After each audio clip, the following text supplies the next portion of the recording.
Simulado 54 de legislação de trânsito para você que nos acompanha aqui no canal Sala de Trânsito, você que está querendo aprender, tirando dúvida, testando seus conhecimentos, enfim, a gente tenta ajudar de alguma forma e vamos para mais uma questão aqui de legislação de trânsito, que é a questão número 186, é daquelas, né, que você gosta, que é quando vem natureza da infração, aquela perguntinha e a resposta seca. É leve, média, grave ou gravíssimo, que exige que você dê uma estudada boa lá no capítulo 15 do Código de Trânsito Brasileiro, que trata lá das questões sobre infrações de trânsito. Então, essa questão 186 é a infração de velocidade. Olha. Transitar em velocidade superior à máxima permitida para o local, medida por instrumento ou equipamento hábil, que é o medidor de velocidade, o popular radar, em rodovia, via de trânsito rápido, via arterial e demais vias. Precisava colocar em qualquer via, né? Tava tudo certo, mas o legislador fez isso aí.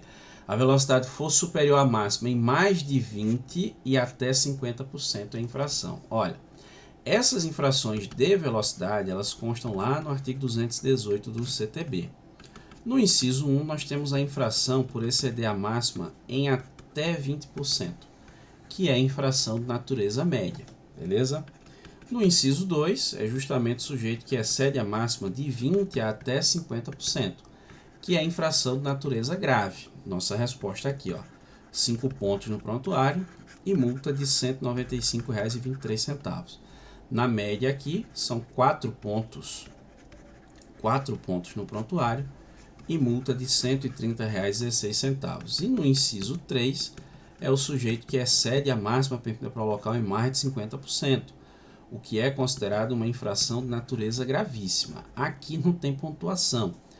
A multa é de R$ 880,41. Não tem pontuação porque está prevista a aplicação da penalidade de suspensão do direito de dirigir, nesse caso pelo período de 2 a 8 meses em razão do excesso. Então, a resposta correta vai ser essa infração de natureza grave aqui, não é isso? Porque está de 20% a 50%, a resposta correta vai ser a letra B, beleza? Questão 187, ó. Não incidirá cobrança moratória e não poderá ser aplicada qualquer restrição, inclusive para fins de licenciamento e transferência, enquanto não for encerrada a instância administrativa de julgamento de infrações e penalidades.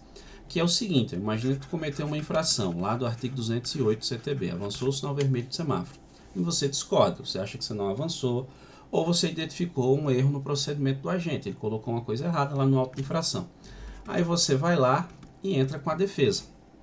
Enquanto esse processo administrativo aqui, que é instaurado pelo órgão ou entidade de trânsito responsável pela autuação, estiver em tramitação, tá certo?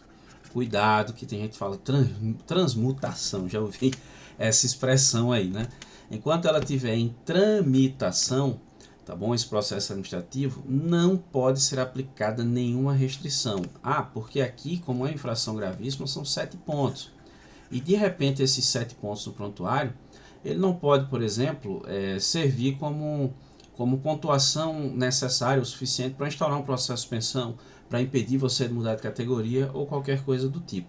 E também o valor devido aqui dessa multa, que é de R$ 293,47, não pode ser cobrado no licenciamento ou constar lá uma autuação em tramitação e você de repente é abordado por uma fiscalização, a gente diz, teu licenciamento não está pago porque tem essa multa, eu vou te autuar e remover. Também não pode, porque não tem restrição. Agora, você fez defesa, perdeu, aí você diz, vou recorrer a Jari. Recorreu a Jari, perdeu, vou recorrer em segunda e última instância administrativa. Recorreu e perdeu também. Processo encerrou? Agora sim, 7 pontos prontuário, multa de R$ 293,47. Esse valor aqui passa a ser devido, passa a integrar o seu licenciamento. Então imagine que seu licenciamento está em aberto, pronto, você só licencia seu veículo quando você pagar essa multa. Se você não pagar essa multa, você não licencia o seu veículo. Aí eu vou vender meu veículo. Beleza, enquanto tu não pagar essa multa, tu não consegue transferir a propriedade, tá certo? E isso aqui, apesar de ser muito óbvio, né, por princípios constitucionais de presunção do estado de inocência, devido processo legal, contraditório e ampla defesa, foi preciso incluir expressamente no texto da lei, né, que é a Lei 13.281 de 2016, ela incluiu no artigo 284 do CTB o parágrafo 3º que traz essa previsão, que não é da redação original do Código, viu? Foi incluído posteriormente para dizer isso, que não pode ter nenhum tipo de restrição enquanto houver um processo em tramitação, processo administrativo em tramitação. Então a questão aqui, ela está correta, beleza? Questão 188, olha, as resoluções do CONTRAN existentes até a data da publicação do CTB continuam em vigor, naquilo que não conflitem com ele. Olha, essa questão aqui eu vou dar a resposta, tá certo? Logo, essa questão está certa.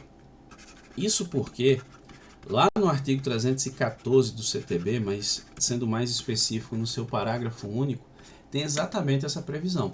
E nós tínhamos até recentemente resoluções do CONTRAN publicadas, isso porque o CONTRAN não foi criado junto do Código de Trânsito Brasileiro, não. Ele já existia antes mesmo do CTB, na época do Código Nacional de Trânsito, que era a Lei 5.108 de 66. Então, mesmo antes de 98, quando o Código de Trânsito Brasileiro entrou em vigor, existiam resoluções do CONTRAN, mais de 800, para você ter ideia. A gente está chegando quase em 1000, né?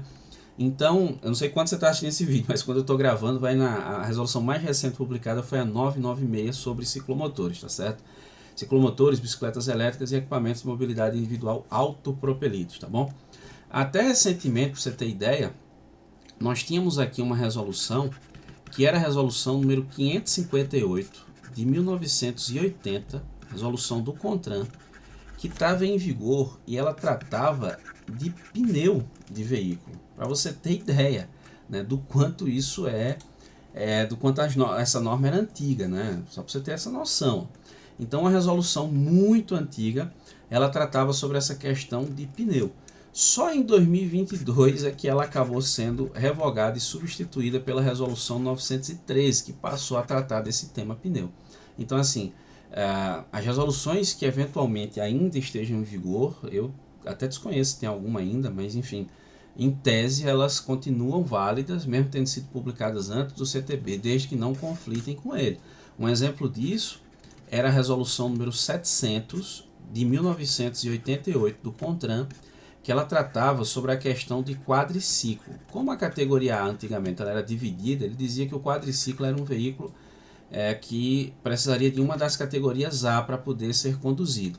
Só que aí com o CTB, no artigo 143, ficou claro que categoria A é para veículo de 2 ou 3 rodas. Então perceba que isso aqui é um conflito. Então, nesse caso aqui, não se aplica essa previsão, porque o CTB, a lei, além de ser hierarquicamente uma norma superior, ainda é mais recente, então ela passou a se aplicar nesse caso aí, não mais essa previsão constante na resolução 788, que já foi revogada também, né, sobre o tema quadriciclo, foi substituída lá pela resolução 573 de 2015 na época, tá certo?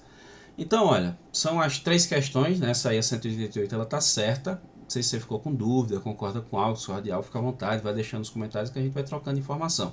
E conta também, deixa aí, acertou quantas? Acertou as 3? Acertou 2? Acertou nenhuma? Diga aí, vai deixando sua opinião, vai deixando sua dúvida, se você concorda, discorda com as explicações, enfim, fica à vontade, a gente vai trocando informação, trocando ideia aí nos comentários e aprendendo todo mundo junto, beleza? Agradeço muitíssimo a você que me acompanha até aqui, um grande abraço e até a próxima.